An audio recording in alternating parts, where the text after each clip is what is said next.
वृक्षाय नमः। इससे आगे का मैंने बोला था कि वेस्ट पानी जब जमीन में जाता है तो इसका क्या सदुपयोग होता है। अभी आप बोलेंगे कि पानी का जो भी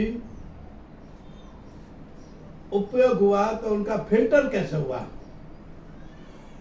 समझ लो एक दृष्टांत है कि अपन ने 100 फुट लंबाई पौड़ाई 100 बाय 100 के अंदर अपने एक 10 फुट के अलग अलग जगह पे अलग अलग फल लगाएंगे।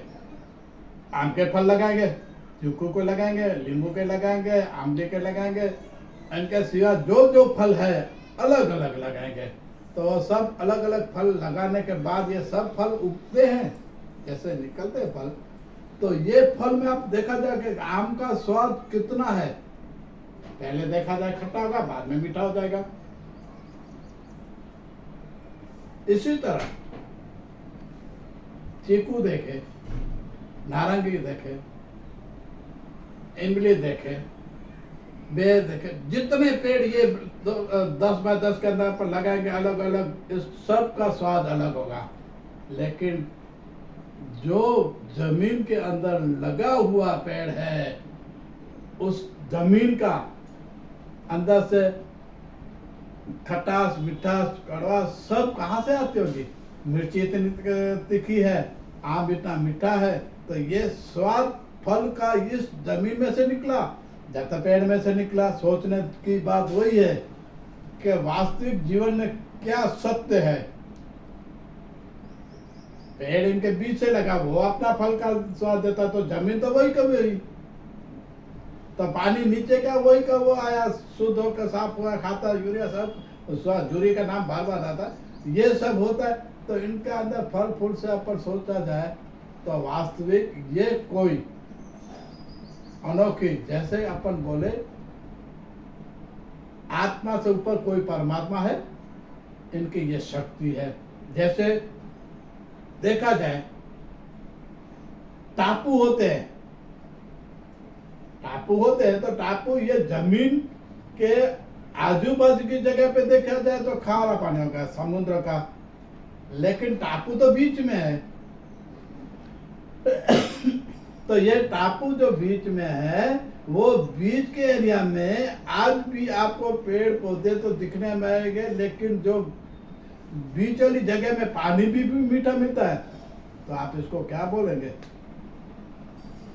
सोचने की बात है कि क्या बोलेंगे। ये पेड़ बोलता है कि जिसका मोल नहीं है वो अनमोल है, वो अनमोल पेड़ बोलता है हमारे में है, और हमारे में 5 तत्व और 5 जीव की बात बोलता है।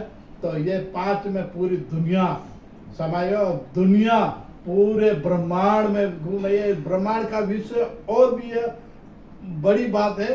ब्रह्मांड के अंदर ये पृथ्वी घूम रही है, ये पृथ्वी के 5 तत्व 5 जीव के लिए, वो पूरे जानने के लिए ऐसी कोई शक्ति अपन में भी होनी चाहिए, पर इतनी नहीं है, कुछ नहीं। अपन जितना जान सके कि किसी को नुकसान नहीं पहुंचाए, अपन किसी को नुकसान पहुंचाने के बाद उनका कुछ अच्छा करे, तो समुद्र का खारा पानी भी टापू के अंदर मीठा हो जाता है।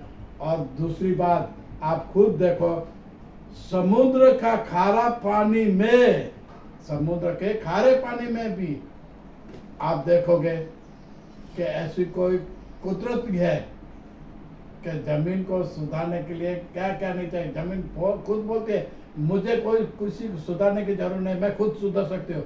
अगर खारे समुद्र के पानी में से बाजू के कहीं भी आजू बाजू देखेंगे तो नारियल के पेड़ होंगे, लेकिन नारियल का पेड़ इतना ऊपर है, इतना ऊपर है। तो नारियल के पेड़ को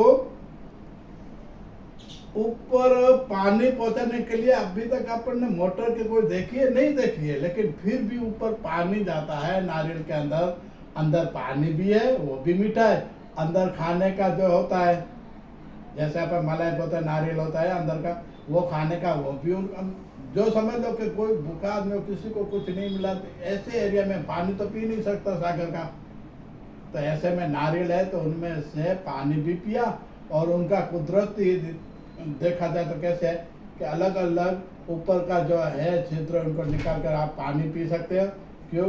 के पीने के लिए उनमें से मांस निकाल कर पानी पिया, फिर तोड़कर उसमें नारियल खाया, तो दोनों उपयोग उसमें मिला। तो ये इस जमीन के ऊपर उगा नारियल का पेड़ है।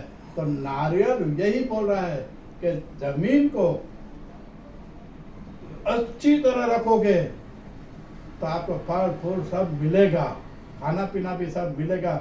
और इनके सिवा आप जमीन का खंडन करने से बिना आप जितना चाहिए इतना उपयोग करो तो पृथ्वी पूरे की पूरी संरक्षण भी हो जाएगा, ऊपर का खातर भी मिल जाएगा और लोगों को निराश से जीने का हक भी, जीव जंतु सबको जीने का हक भी मिल जाएगा।